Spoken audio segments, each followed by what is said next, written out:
નમસ્કાર. ચાલો આજે વાત કરીએ ગુજરાતના એક એવા ગામની.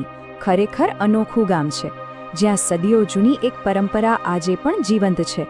અને આ પરંપરા એવી છે કે ત્યાં સુરક્ષા કોઈ તાળા ચાવીથી નથી થતી, પણ થાય છે એક અતૂટ શ્રદ્ધાથી. એક મિનિટ માટે વિચારો, કેવું લાગે જો ઘર, દુકાન કે કોઈ પણ કિંમતી વસ્તુની સુરક્ષા માટે તાળું જ ન હોય, બસ એની જગ્યાએ હોય માત્ર એક વચન. આ વિચાર માત્રથી જ આપણને થોડી અસુરક્ષા જેવું લાગે નહીં? પણ જુઓ, ભગુડા નામના ગામમાં આ કોઈ કલ્પના નથી. આ તો ત્યાંની રોજિંદી જિંદગીની હકીકત છે. ત્યાંના લોકો માટે તો એક દૈવી વચન જ સૌથી મોટું અને મજબૂત તાળું છે. તો આ છે ભગુડા, એક એવું ગામ જ્યાં તાળા જ નથી. અહીં સદીઓથી એક એવી પ્રથા ચાલી આવે છે જે આપણને આજના જમાનામાં તો સાવ અશક્ય જ લાગે. મતલબ કે અહીં ઘરો ખુલ્લા, દુકાનો ખુલ્લી, અને એટલું જ નહીં, ગામના મુખ્ય મંદિરના દરવાજે પણ કોઈ તાળું નથી. અને સાંભળીને નવાઈ લાગશે, પણ અહીં ક્યારેય ચોરી થઈ જ નથી. આ પરંપરા તો જાણે એમના જીવનનો એક ભાગ બની ગઈ છે. તો સવાલ એ થાય કે આટલો બધો વિશ્વાસ, આટલો અતૂટ વિશ્વાસ આવ્યો ક્યાંથી? એવું તે શું છે જ્યાં ગામની રક્ષા કરે છે? આ બધા સવાલોનો જવાબ છે ને એક બહુ જ જૂની કથામાં છુપાયેલો છે. તો ચાલો એ લોકકથા તરફ જઈએ જે આ તાળા ન લગાવવાની પરંપરા પાછળ છે. આ કથા એક ભાગેડું અને દેવીના પ્રકોપની છે. વાત એમ છે કે ઘણા વર્ષો પહેલા કડી પ્રદેશનો એક શક્તિશાળી સુબેદાર સૌરાષ્ટ્ર આવ્યો.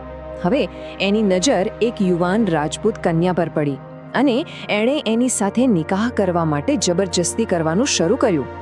જેમ જેમ સુબેદારનું દબાણ વધતું ગયું, પેલી કન્યાએ એની માને યાદ કર્યા. એની માં દ્વારકા તરફ દીવો કરીને દેવીની પૂજા કરતા. બસ એ જ દેવીને એણે રડતા રડતા પોતાની લાજ બચાવવા માટે પોકાર કર્યો. અને પછી જે થયું એક ચમત્કાર જેવું હતું. દેવીએ એકદમ વિકરાળ સ્વરૂપ ધારણ કર્યું. વિચાર કરો, એક હાથમાં તલવાર, બીજા હાથમાં નાગણ, અને સીધા જ પહોંચી ગયા સુબેદારના મહેલમાં. આ જોઈને તો સુબેદારના હોશ ઉડી ગયા અને જીવ બચાવીને ત્યાંથી ભાગ્યો. ભાગતા ભાગતા એ સુબેદાર પહોંચ્યો નજીકના એક આહિર નેસડામાં અને ત્યાં છુપાઈ ગયો. હવે ગામવાળાઓએ પોતાનો આશરા ધર્મ નિભાવ્યો, એને શરણ આપ્યો અને પોતાના ઘરના દરવાજા બંધ કરી દીધા. પણ દેવી તો ક્રોધમાં હતા. જેવી રીતે એ ત્યાં પહોંચ્યા, એમના પ્રકોપથી બધા જ ઘરના તાળા ચકનાચૂર થઈ ગયા. આ દ્રશ્ય જોઈને તો સુબેદાર અને ગામ લોકો બધા જ ગભરાઈ ગયા અને સીધા દેવીના ચરણોમાં પડીને માફી માંગવા લાગ્યા. ત્યારે એ દેવી, જે મોગલ મા તરીકે ઓળખાયા, એમણે એક ઘોષણા કરી. એમણે કહ્યું, આ ભાગેડુના કારણે હવેથી આ ગામનું નામ ભગુડા કહેવાશે. અને ગામવાળાઓએ આશાધર્મ તોડ્યો એની સજા રૂપે અહીં ક્યારે તાળા નહીં લાગે. પણ સાથે એમણે એક વચન પણ આપ્યું કે આ ગામની રક્ષા હવે હું પોતે કરીશ. તો આ ભાગેડુવાળી કથા તો સૌથી વધુ પ્રચલિત છે. પણ મોગલમાં અહીં કેવી રીતે આવ્યા એના વિશે એક બીજી વાત પણ જાણવા મળે છે. જુઓ, અહીં બે મુખ્ય માન્યતાઓ છે. એક તો આપણે હમણાં જ સાંભળી, જેમાં સંઘર્ષ અને દેવીના પ્રકોપની વાત છે.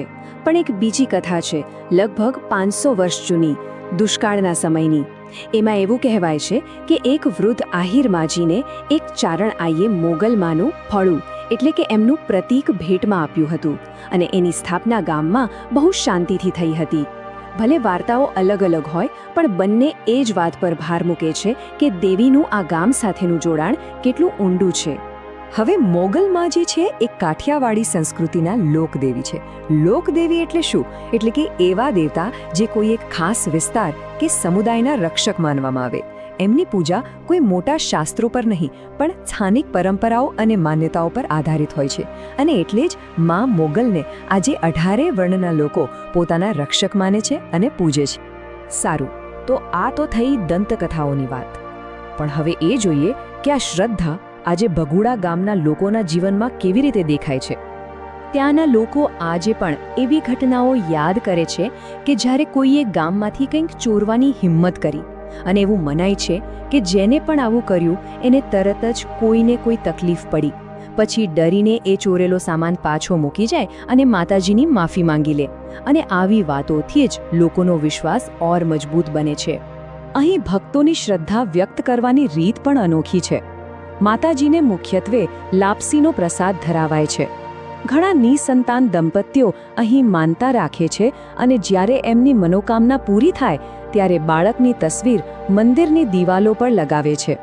અને દર વર્ષે અહીં એક મોટો પાટોત્સવ થાય છે જ્યાં લાખો લોકો આવે છે. અને એક બહુ જ સરસ વાત છે, આ બતાવે છે કે આસ્થા કેટલી આગળ વિચારી શકે છે. મંદિરના પ્રાંગણમાં જ મોટા અક્ષરે લખેલું છે કે અહીં કોઈ પણ પ્રકારની અંધશ્રદ્ધા કે ભૂવા ડાકલાને સ્થાન નથી.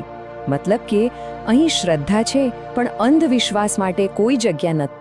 તો ભગુડાની આ આખી વાત પરથી આપણને શીખવા શું મળે છે? આનો સાર શું છે?